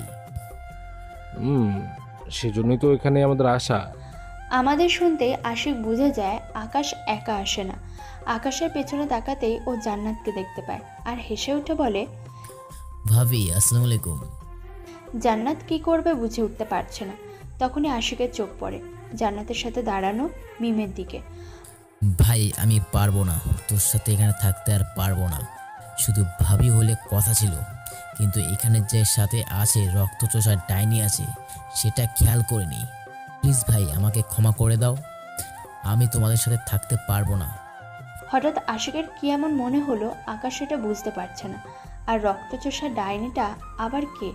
তখনই আকাশের চোখ পড়ে ওর পেছনে জোরে জোরে নিঃশ্বাস নিতে থাকা মিমের দিকে। কি বলি? আমি রক্তচোষা ডাইনি? শালা তুই কি, হ্যাঁ? নিজেকে কখনো আয়নাতে দেখেছিস? দানব একটা। পারিস তো শুধু মানুষের উপর অত্যাচার করতে। দেখ আমার মনটা এখন ভালো আছে, সেটা খারাপ করার চেষ্টা করিস না, নইলে। না হলে কি কি করবি তুই আমার? জানিস না আমি কে? আমার এক চিৎকারে পুরো শহর কেঁপে উঠেছে, আর তুই কি না এই আমার সামনে হুমকি দিচ্ছিস? আকাশ আর জান্নাত অবাক হয়ে ওদের ঝগড়া দেখছে। হঠাৎ মিম বলে ওঠে, ভুলে যাস না একটা সময় আমার চিৎকারে তুই কাঁপতি। এটা শুনে আকাশ হেসে দেয়। জান্নাতের দিকে চোখ যেতে ওর চোখ যেন থমকে যায়। জান্নাত হাসছে। ওর মুখে আকাশের দেখা প্রথম হাসি এটা। আকাশ ওর বুকে হাত দিয়ে এক নজরে জান্নাতের দিকে তাকিয়ে আছে। এ যেন এক চোখের শান্তি। অনেক সময় পার হয়ে গেল, আশিক আর মিমের ঝগড়া কিছুতেই থামছে না। ছোট বাচ্চাদের মতো ঝগড়া করছেই এরা। আকাশ ধমক দিয়ে বলে, কি সমস্যা কি তোদের? হ্যাঁ, সেই কখন থেকে দেখছি ঝগড়া করেই যাচ্ছিস। থামার কোনো নামই নিচ্ছিস না। মানুষজন দেখে কি ভাববে? আকাশের ধমকে একটু কাজ হয়েছে। অবশেষে ওরা ঠান্ডা হয়েছে। তোদের মধ্যে সম্পর্কটা কি বলতো? আশিক বলে, সম্পর্ক আগে ছিল, এখন হয়তো নেই বা সেটা। আকাশ মিমের দিকে তাকায়, দেখে ও মাথা নিচু করে দাঁড়িয়ে আছে। মিমের মনে আশিকের প্রতি অনেক রাগ অভিমান জমেছিল। এই ঝগড়ার ফলে সেটা অনেকটাই কমে গেছে। আশিক বলে, এক সময় ছিল আমরা দুজন দুজনকে অনেক ভালোবাসতাম, কিন্তু আমার দোষে সেটা অনেক আগে শেষ হয়ে গেছে। ওর থেকে আমি আমার কাজকে গুরুত্ব দিয়ে ফেলেছি, যার জন্য আজ আমরা। পুরনো সব কথাগুলো মনে পড়তে মিমের চোখের কোণাতে পানি জমতে শুরু করে দেয়। একটা সময় সকল বাঁধ ভেঙে ও কান্না করে দেয়। এসব দেখে আকাশের কিছুই বুঝতে বাকি রইল না। বর্তমানে অনেক সম্পর্ক ভাঙার আসল কারণ হচ্ছে রাগ, অ্যাটিটিউড, মন খুলে কথা না বলা। রাগ থেকে দূরত্ব তৈরি হয়। অন্যদিকে অ্যাটিটিউডওয়ালারা তো ভাবে তারাই সবসময় ঠিক, ওরা যা বলবে অন্যকে সেটাই মানতে হবে। জীবনে মনের ভুলেও সরি বলবে না। আর পৃথিবীতে এমন কোনো কিছুই নেই যেটা কথা বলে ঠিক করে নেওয়া যায় না। মিমকে কান্না করতে দেখে আকাশ আশিককে ওদিকে ঠেলে দেয়।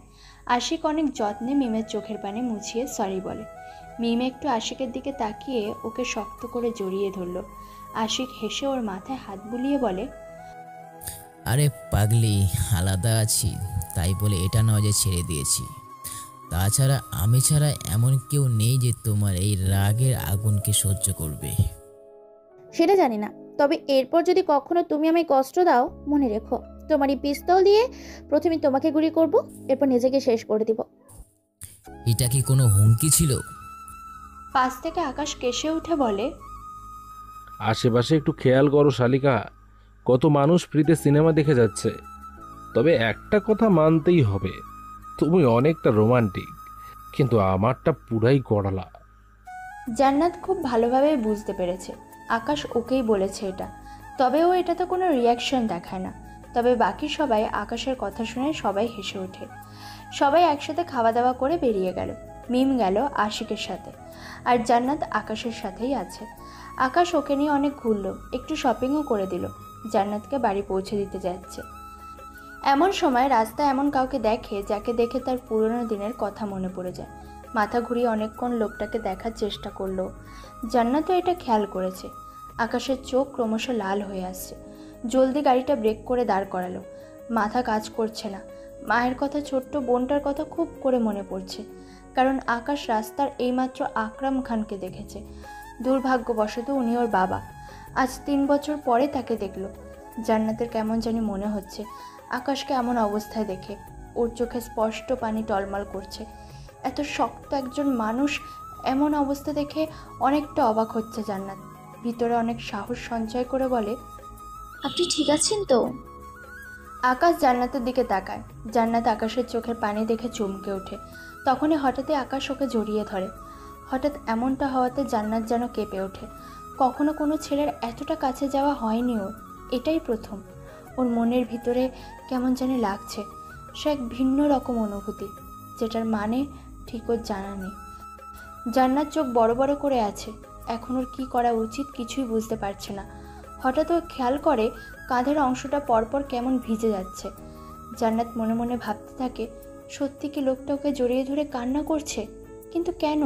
কি এমন কষ্ট আছে তার? জান্নাতের কেন জানি আকাশের জন্য খারাপ লাগতে থাকে। ভিতরে ভিতরে কেমন একটা ব্যথা অনুভব হচ্ছে ওর, যেটাও কিছুতেই সহ্য করতে পারছে না। হোক লোকটা অনেক খারাপ, খুনি, তবুও তো সে মানুষ। আচ্ছা, একজন মানুষের কষ্ট, চোখে পানি দেখে কি সবার এমন অনুভূতি হয়, নাকি এই অনুভূতির অন্য কোনো কারণ আছে? এসব ভেবে মাথা গুলিয়ে যাচ্ছে জান্নাতের। জান্নাত না চাইতেই নিজের অজান্তে আকাশের মাথায় হাত বুলিয়ে দিতে থাকে। জান্নাতের মনে যেন আজ অন্য রকমের ঝড় বইছে। অজানা এক অনুভূতি জন্ম নিয়েছে ওর মধ্যে। সময়টা খারাপ হলেও কেন জানি ওর কাছে মধুময় মনে হচ্ছে। আকাশ হঠাৎ মাথায় জান্নাতের স্পর্শ পেতেই ওর মায়ের কথা মনে পড়ে যায়। মায়ের কোলে শুয়ে আছে একটা 10 বছরের ছেলে, আর ওর মা ছেলেটার মাথায় হাত বুলিয়ে দিচ্ছে। ছেলেটার বুকের উপরে দাঁড়িয়ে আছে 2 বছরের একটা বাচ্চা মেয়ে। 3 জনের মুখে হাসি লেগে আছে। ছেলেটা ছোট মেয়েটার সাথে দুষ্টুমি করছে, আর মেয়েটা হাসছে। হঠাৎই জান্নাতের কথায় আকাশের ঘোর কাটে। জান্নাত বলে, আপনি ঠিক আছেন তো? আকাশ জান্নাতকে ছেড়ে দিয়ে ওর চোখ মুছে নেয় আর একটু হাসার চেষ্টা করে বলে, আমি ঠিক আছি, চলো আগে তোমাকে বাড়িতে দিয়ে আসি, এমনিতে অনেক দেরি হয়ে গেছে আমাদের। আকাশ হাসাতে জান্নাত একটু হলেও মনের ভিতর শান্তি অনুভব করলো। এত শক্ত একজন মানুষ যে কিনা মাফিয়া, সেও যে বাকি সবার মতো কাঁদতে জানে, এটা ভেবে মায়েশা অনেকটা অবাক হয়। তবে ওর মাথায় একটা জিনিস ঘুরছে। হঠাৎ কি এমন হলো যে যাতে ওনার চোখে পানি চলে এলো? তখন রাস্তার পেছনে ফিরে কি এমন দেখছিল বারবার? এসব জানার অনেক কৌতূহল হতে থাকে ওর। তবে আজও একটা জিনিস খুব ভালো করে বুঝতে পেরেছে যে এই মাফিয়াটা ওপরে ওপরে যত শক্তই হোক না কেন, ভিতরটা ঠিক ততটাই নরম। হঠাৎ জান্নাত থমকে গেল আর মনে মনে বলে, আমি ওনাকে নিয়ে এত সব ভাবছি কেন? কি হয় উনি আমার? কিছুক্ষণ পর ওরা বাড়ির সামনে চলে আসে। আকাশ নেমে গিয়ে জান্নাতকে দরজা খুলে ওকে নামালো। নেমে জান্নাত কিছু না বলে গটগট করে বাড়ির ভিতরে চলে যাচ্ছে, আর আকাশ পেছন থেকে এক নজরে ওর দিকেই তাকিয়ে আছে। জান্নাত বাড়ির ভিতরে যাচ্ছে, কিন্তু মনের ভিতরে কেমন খারাপ লাগতে থাকে। মনে হচ্ছে কিছু একটা ভুলে যাচ্ছেও, কিন্তু সেটা কি? এসব ভেবেও পেছনে ফিরে তাকালো, দেখে আকাশ হেসে ওর দিকেই তাকিয়ে আছে। জান্নাত মনে মনে বলে ওঠে, লোকটাকে কি ভেতরে আসতে বলবো? যেই ভাবা সেই কাজ। জান্নাত বলল, আপনি কি ভেতরে আসবেন না? এটা শুনতেই আকাশের মুখে হাসি ফোটে। ও যেন এত সময় এটারই অপেক্ষা করছিল। হ্যাঁ অবশ্যই, তুমি ডাকছো আর আমি আসবো না, সেটা কি হয়? যখন আকাশ জান্নাতের দিকে আসতে যাবে তখন ওর পকেটে থাকা ফোনটা বেজে ওঠে। পকেট হাতড়ে মোবাইলটা বের করে ও কলটা রিসিভ করে এবং ওপাশ থেকে যা বলে সেটা শুনতে চট করে আকাশের রাগটা মাথায় উঠে যায়। ফোনের ওপাশ থেকে জাবির বলছে, দোস্ত, একটা খবর আছে। খবর পেয়েছি আজ সন্ধ্যায় ড্রাগনের ডান হাত মালিক একটা মেয়ে পাচার ডিল করছে, আবার আজ নাকি সেগুলোকে সাপ্লাইও করে দিবে। কোথায় তুই? যেইখানে থাকিস এক্ষুনি গোডাউনে চলে আয়, ইমার্জেন্সি। আকাশ জান্নাতের দিকে তাকিয়ে ওকে বলে, সরি, আসলে আমাকে এখন যেতে হবে, একটা জরুরি কাজ আছে। এটা বলে আকাশ ওর গাড়ির দিকে যাচ্ছিল। তখন জান্নাত না চাইতেও মুখ ফসকে বলে ফেলে, আচ্ছা, সাবধানে যাবেন। এটা শুনতেই আকাশ সেখানেই দাঁড়িয়ে যায় আর জান্নাতের দিকে ফিরে তাকায় আর কাছে এসে বলে, বাহ, চিন্তা হচ্ছে বুঝি আমার জন্য? জান্নাত মাথা নিচু করে দাঁড়িয়ে আছে, মনে মনে নিজেকেই গালি দিতে থাকে আর মনে মনে বলে, ছি জান্নাত, ছি, তোর থেকে এমনটা আশা করিনি। কি করে তুই এমনটা বললি? জান্নাত এমনটা ভাবছিল তখনই আকাশ ওর একদম কাছে চলে আসে, এতটা কাছে যে দুজন দুজনের নিঃশ্বাসের শব্দ শুনতে পাচ্ছে। এমনটা দেখে জান্নাত ওর চোখ খিচে বন্ধ করে নেয়। জান্নাতের মনের ভেতর যেন ঝড় বয়ে যাচ্ছে, সেই ঝড়ে সব কিছুই যেন ভেঙে চুরে উথাল পাতাল হয়ে যাচ্ছে। এক অজানা অনুভূতি বারবার কড়া নাড়ছে ওর মনের আঙিনায়। হঠাৎ করে সামনের লোকটাকে কাছের কেউ অনেক আপন আপন লাগতে থাকে। জান্নাতকে এভাবে দেখতে বেশ কিউট লাগছে, যেন ও একটা ছোট বাচ্চা। আকাশ এমনটা দেখে মুচকি হেসে দিল আর ওর নাকটা ধরে একটু নাড়িয়ে বলল, লক্ষ্মী পাখি আমার। জান্নাত চোখ মেলে দেখে আকাশ তার সামনে দাঁড়িয়ে আছে। জান্নাত একটু অবাক হয়ে আকাশের দিকে তাকালো। হাসলে লোকটাকে বেশ সুন্দরই লাগে। আকাশ বলে, আচ্ছা এখন আমাকে যেতে হবে, সময় মতো না গেলে মেয়েগুলোর আজ অনেক বড় ক্ষতি হয়ে যাবে। জান্নাত মাথা নিচু করে দাঁড়িয়ে আছে। আকাশ ওর দুগালে হাত দিয়ে বলে, নিজের একটু খেয়াল রেখো। এটা বলে আকাশ সেখান থেকে চলে যায়। জান্নাত অনেকটা অবাক হয়ে ওর যাওয়ার দিকে তাকিয়ে আছে। এটা কি হচ্ছে ওর? কেন ওই লোকটার কথা ভাবছে? এসব ভাবতে ভাবতে ও বাড়ির ভিতরে চলে এলো। আমিনা বেগম সোফায় বসে আছে, জান্নাতের দিকে তাকিয়ে পান চিবোতে চিবোতে বলে, ছি, তোর কি লজ্জা করে না? একটা অজানা ছেলের সাথে এত সময় বাইরে কাটিয়ে এসেছিস, না জানি বাইরে কি কি করে বেরিয়েছিস। নষ্টা মেয়ে কথাকার, ছি, ভাবতেই গা ঘিন ঘিন করছে। যেমন মা তার তেমনি মেয়ে। ফিরে আসতেই মামের মুখে এমন কথা শুনে জান্নাতের চোখ আবার ভরে এলো। সবসময় জান্নাতের জন্য তার মাকেও খারাপ কথা শুনতে হয়, যেটা ওর একটুও ভালো লাগে না। মামি, দয়া করে মাকে কিছু বলো না, আমাকে যা বলার বলো। দোস্ত, আমি করেছি, আমার মা তো কিছুই করেনি। নিচে জান্নাতের আওয়াজ শুনে চলে এলো ফৌজিয়া। নিচে আসতে দেখে ওর মা জান্নাতকে বকছে, আর জান্নাত সবসময়ের মতো মাথা নিচু করে দাঁড়িয়ে বকা শুনছে আর চোখের পানি ফেলছে। ফৌজিয়া তাড়াতাড়ি জান্নাতের কাছে এসে বলে, জান্নাত, তুই এসে গেছিস, আয় তো আমার সাথে আয়। বলে সেখান থেকে টেনে নিয়ে আসলো জান্নাতকে। রুমে এনে ওয়াশরুমের দিকে ঠেলে দিয়ে বলে, যা ফ্রেশ হয়ে নে। জান্নাত হাতের ব্যাগগুলো নিয়েই ওয়াশরুমে ঢুকে যাচ্ছিল। এটা দেখে ফৌজিয়া বলে, আরে হাতের ওগুলো কোথায় নিয়ে যাস? বাইরে রেখে হাত মুখ ধুয়ে আয় যা। ফৌজিয়ার কথা মতোই জান্নাত সব কিছুই করলো। আকাশ, জাবির, আশিক সবাই তৈরি হয়ে আছে সুযোগ পেলেই হামলা করবে। মালেক একজন চায়না লোকের সাথে হাত মেলাচ্ছে এবং হাতের ইশারা করে কিছু আনতে বলল। কিছুক্ষণ পর একে একে সেখানে 30টার মতো মেয়েকে আনা হলো। সবগুলোকে হয়তো ড্রাগ দেওয়া হয়েছে, কারণ সবাই কেমন টলছে, হুঁশে নেই ওরা। হঠাৎ একটা মেয়েকে দেখে জাবিরের চোখ বড় বড় হয়ে যায়, বলে ওঠে, যারা ও এইখানে? আকাশও ভালো করে তাকিয়ে দেখে জাবিরের খালাতো বোন জারাও আছে ওই মেয়েগুলোর মধ্যে। জাবিরের প্রথম প্রেম, যাকে সিরিয়াসলি লাভ করে কিন্তু কখনো বলতে পারেনি। যারাকে দেখে জাবির অনেকটা রেগে ওদিকেই যেতে থাকে। আকাশ আর আশিক ধরে ওকে থামায়। জাবির রেগে বলতে থাকে, সকালেই তো কথা বললাম ওর সাথে, কিন্তু এখন এইখানে?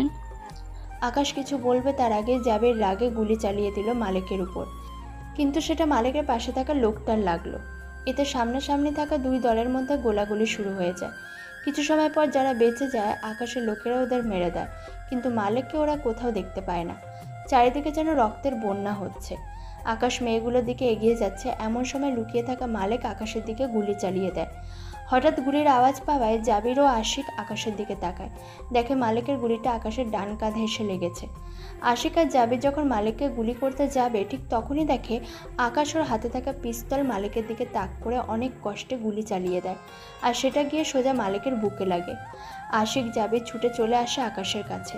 আকাশ ওর কাঁধ চেপে ধরে বলে, আমি ঠিক আছি, আগে গিয়ে মেয়েগুলোকে দেখো ওরা সবাই ঠিক আছে কিনা, আর ওদের ঠিকমতো বাড়িতে পৌঁছে দিয়ে আসার ব্যবস্থা করো।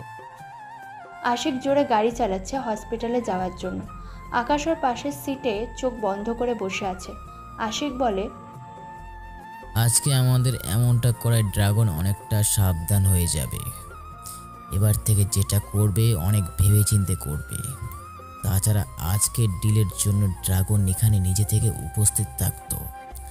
যাই হোক, ইন্টারন্যাশনাল ডিল বলে কথা, কিন্তু কোন এক কারণে ও দুবাইতে আটকে গেছে। আশিক এটা বলে আকাশের দিকে তাকালো, দেখে আকাশ একটুও নড়ছে না। ঘুমিয়ে গেলি নাকি? এই আকাশ। আকাশের কোনো নড়াচড়া না দেখে আশিকের মনে বাজে চিন্তা আসে। এই আকাশ, কিছু তো বল। এই আকাশ, এই। আকাশ চোখ বন্ধ করে নরম হয়ে বলে, কথা না বলে চুপচাপ গাড়ি চালাও তো। আকাশের কথা যেন আশিকের জানে পানি এলো। জোরে জোরে নিঃশ্বাস নিতে নিতে চিৎকার করে বলে ওঠে, শালা শুনতে পাচ্ছিলি, তাহলে জবাব দিচ্ছিলি না কেন? এমনিতে তোকে নিয়ে ভয় আছি, তারপর তুই আবার এমন করছিস। শালা কতটা ভয় পেয়ে গেছি আমি। আরে চিন্তা করিস না, আমি এভাবে মরবো না। জান্নাত নিজের রুমে শুয়ে আছে। সন্ধ্যের পর থেকে ওর মনটা কেমন করছে, মনে হচ্ছে কিছু একটা খারাপ হতে চলেছে। রাতেও কিছু খায়নি। মামা ফৌজিয়া জোর করেও ওকে কিছু খাওয়াতে পারেনি। মায়ের ছবিটা বুকে নিয়ে শুয়ে আছে ও। বারবার শুধু আকাশের কথা মনে পড়ছে ওর। তখন আকাশের চোখে পানি, এটা যেন কিছুতেই ভুলতে পারছে না। এটা চোখে ভাসতেই ওর বুকের ভিতরে চিনচিন ব্যথা হতে থাকে। আজও সকালে গায়ের ওপর পানি পড়ায় জান্নাত তাড়াহুড়ো করে উঠে বসে। সামনে তাকিয়ে দেখে আমিনা বেগম বালতি হাতে দাঁড়িয়ে আছে। কালকে রাতে জান্নাত অনেক দেরি করে ঘুমিয়েছিল, তাই উঠতে দেরি হয়ে গেল। কেন জানি আকাশের কথা ওর বারবার মনে পড়ছিল। তার সাথে খারাপ কিছু হয়নি তো? এটা ভাবতে ভাবতে অনেক রাত হয়ে যায়। এইভাবে নবাবজাদির মতো শুয়ে বসে থাকলে বাড়ির কাজ কে করবে শুনি? তোর মা তো এসে তো আর এসব করে দেবে না, তোকেই করতে হবে। জান্নাত এক নজরে আমিনা বেগমের দিকে তাকিয়ে আছে। যখন সে জান্নাতের মাকে নিয়ে এমন খারাপ কথা বলে, শুনে ওর খারাপের সাথে সাথে অনেক রাগও হয়। যেন সারা দিন রাত এক করে আমিনা বেগমকে পিটালেও সে রাগ পানি হবে না। জান্নাত সেখানে দাঁড়িয়ে এসব ভাবছিল। হঠাৎ জান্নাতের গালে ঠাস করে একটা চর বসিয়ে দিল আমিনা বেগম। কি ভালোভাবে বললে, কথা কি আর তোর কানে যায় না? জান্নাত এবার ওর গাল চেপে ধরে কান্না করে দিল। খারাপ লাগলেও কিছু করার নেই ওর, কী বা করবে ও?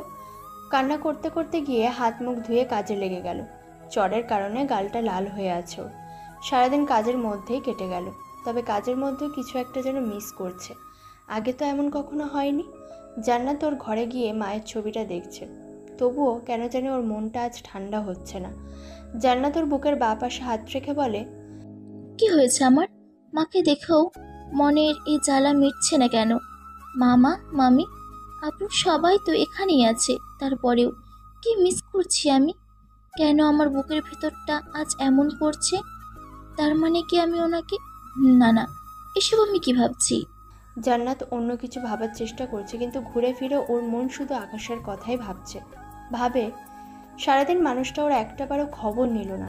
হয়তো কাজে খুব ব্যস্ত, ব্যস্ত কাউকে খুন করতে। তবুও একটু সময় কি তার কাছে নেই ওর খোঁজ নেওয়ার জন্য? আচ্ছা, উনি ঠিক আছেন তো? হয়তো আছেন, ওনাকে ঠিক রাখার জন্যই তো অনেক গার্ডরা আছে। এসব ভাবতে ভাবতে জান্নাত কখন যে ঘুমিয়ে গেল টেরই পেল না। পরের দিন খুব সকালে ঘুম ভাঙে ওর। ফজরের নামাজ পড়ে কাজে লেগে পড়ে। আমেনা বেগম ছোট কোনো খুঁত পেলে জান্নাতকে কথা শোনাতে দেরি করে না, তাই সব কিছুই ও ভালোভাবেই করার চেষ্টা করে। সকাল 10টা। জান্নাত তখন ঘর মুছছিল। বাড়ির বাইরে থেকে গাড়ির আওয়াজ পেতে জান্নাতের মনে এক ধরনের উত্তেজনা কাজ করতে শুরু করে। আর কিছুক্ষণ পরেই কলিং বেল বেজে ওঠে। জান্নাত ওর জামার ওড়না চুল ঠিক করে দরজাটা খুলে দেয়, তবে বাইরেও আকাশকে দেখতে পায় না। এতে ওর মনের ভিতরে উঠতে থাকা আশাগুলো দরাম করে মাটিতে আছড়ে পড়ে। সামনে তাকিয়ে দেখলো সেদিন যে লোক 2 হাত ভরে মিষ্টি নিয়ে এসেছিল সেই লোকটা এসেছে। জান্নাত বুঝে যায় এ ওনারই লোক। ভাবি, জলদি তৈরি হয়ে নিন, আপনাকে একটু আমার সাথে যেতে হবে। জান্নাত অবাক হয়ে বলে, আমি কেন? আর কোথায় বা যাব আমি? আর কেনই বা যাব? জাবির বলে, আপনি আমার সাথে হসপিটালে যাবেন, আর কোনো প্রশ্ন নাই। আপনি একটু তাড়াতাড়ি তৈরি হয়ে আসুন প্লিজ। এটুকু বলে জাবির বাইরে গাড়ির কাছে চলে যায়। জান্নাত ভিতরে যাচ্ছে আর বলছে, হসপিটাল কেন? কার কি হয়েছে? আচ্ছা, ওই লোকটার কিছু হয়ে যায়নি তো? জান্নাত এত তাড়াহুড়ো করে বের হলো যে মামিকে জানাতে পর্যন্ত ভুলে গেছে। হসপিটালে আসতেই দেখে চারিদিকে কালো পোশাক পরিহিত গার্ডেরা দাঁড়িয়ে চারিদিকে নজর রাখছে। এসব দেখে জান্নাতের মন বাজে কিছু ভাবতে থাকে। এসব যতই দেখছে ভাবনাটা ততই বেড়ে চলেছে। গাড়ি থেকে নেমে জান্নাত জাবিরের পেছন পেছন হাঁটছে। ওরা একটা কেবিনের সামনে এসে দাঁড়ালো। Room number 309। কেবিনের মধ্যে ঢুকতেই জান্নাতের বুকের ভেতরটা যেন কেঁপে ওঠে, কারণ আকাশ বেডে ঘুমিয়ে আছে আর কাঁধ সহ হাত পুরোটা ব্যান্ডেজ করা। আকাশকে এমন অবস্থায় দেখে নিজের অজান্তেই জান্নাতের চোখে পানি চলে এলো। কেন সেটার কারণটা ওর অজানা। আকাশের বেডের পাশে চেয়ারটা টেনে বসে পড়ল জান্নাত। কেবিনের ভিতরে ও আর আকাশ ছাড়া কেউ নেই। জান্নাত আকাশের মুখের দিকে তাকিয়ে আছে। মনে মনে বলে, কে বলবে এই ছেলেটি একজন ভয়ঙ্কর মাফিয়া? কেমন নিষ্পাপ বাচ্চাদের মতো করে শুয়ে আছে। আচ্ছা, কোনো কি কারণ আছে আপনার এমন হওয়ার পেছনে? নিশ্চয়ই আছে, কারণ কোনো মানুষ জন্ম থেকে খারাপ হয় না, সময় আর পরিস্থিতি তাকে খারাপ বানিয়ে দেয়। জান্নাত আজ যেন আকাশকে খুঁটিয়ে দেখছে। হঠাৎ ওর নজর গেল আকাশের চুলের দিকে, কেমন অগোছালো, এলোমেলো হয়ে আছে। এতে যেন ওকে আরও বেশি কিউট লাগছে। অনেকটা সাহস নিয়ে কাঁপা কাঁপা হাতে জান্নাত আকাশের চুলগুলোর দিকে হাত বাড়ায়। ঠিক তখনই আকাশের ঘুম ভেঙে যায়। আকাশ ওর চোখ মেলতেই সামনে জান্নাতকে দেখতে পায়। তাছাড়া ওর মুখের কাছে জান্নাতের হাত দেখে অনেকটা অবাক হয়ে যায়। আকাশের এভাবে জাগতে দেখে জান্নাত ওর হাতটা সরিয়ে নিল। কেন জানি জান্নাত আজ আকাশকে দেখে আগের মতো ভয় পাচ্ছে না, বরং একটু আগে যেটা করতে যাচ্ছিল সেটা ভেবেই ও লজ্জা পাচ্ছে। আকাশ জান্নাতের দিকে তাকিয়ে বলে, এটা কি করছিলে? ওই কিছু না তো। জান্নাত আজ কোনো বাধা ছাড়াই আকাশের সাথে কথা বলল। এটা দেখে আকাশ একটু হেসে ওঠে। বাহ, আমার ভীতু পাখিটা দেখছি আজ সাহসী হয়ে গেছে যে। ছোট্ট একটা কথা বলতে যার 1 ঘন্টা লাগতো, আজ সে 1 সেকেন্ডেই বলে দিল। আকাশ বলে, আমি কখনোই ভীতু ছিলাম না, মানে অপরিচিত কারোর সাথে কথা বলতে গেলেই আমার অমন সমস্যা হতো। তার মানে এখন আমি তোমার পরিচিত কেউ? জান্নাত এটা শুনে কিছু বলে না। তখন আকাশ একটু উঠে বসার চেষ্টা করে আর কাঁধে টান লাগতেই আহ বলে চিৎকার করে ওঠে। এটা দেখে জান্নাত জলদি গিয়ে আকাশকে ধরে আর বলে, আরে কি করছেন এটা? ওটার কি খুব দরকার? আর এতই দরকার হলে দেখে শুনে উঠবেন, আমাকে বলতেন। কোথায় লেগেছে দেখি? খুব ব্যথা করছে নাকি? কি যে করেন না, ভুলে যাবেন না আপনি অসুস্থ, হসপিটালে ভর্তি। আর এভাবে কেউ কি ওঠে? জান্নাত নিজের মতো করে কথা বলেই যাচ্ছে আর আকাশ অবাক হয়ে ওর দিকেই তাকিয়ে আছে। কত বছর হয়ে গেছে এভাবে কারো থেকে আদর যত্ন পায়নিও। সবসময় নিজের কষ্টটা বুকে চেপে রেখে নিজেই কষ্ট পেয়েছে। কেন জানি জান্নাতের ভিতরে আজ ওর মায়ের প্রতিচ্ছবি দেখছে। ছোটবেলায় অসুস্থ হলে ওর মা ঠিক এভাবেই ওর খেয়াল রাখত। জান্নাত আকাশকে ধরে ওর পিঠের নিচে একটা বালিশ বসালো।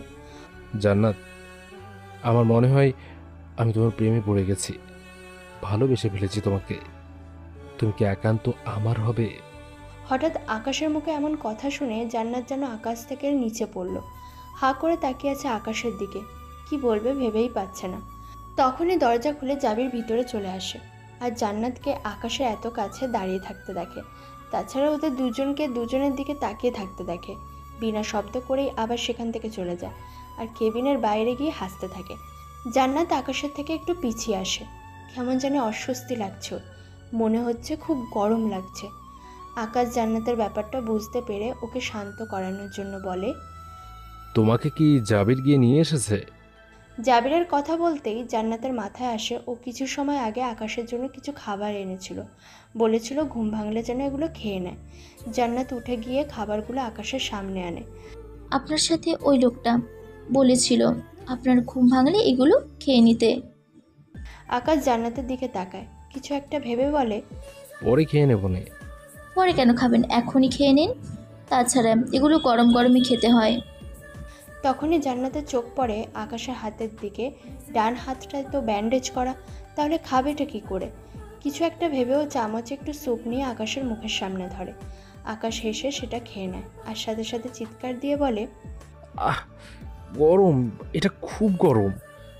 সরি, আসলে আমি বুঝতে পারিনি।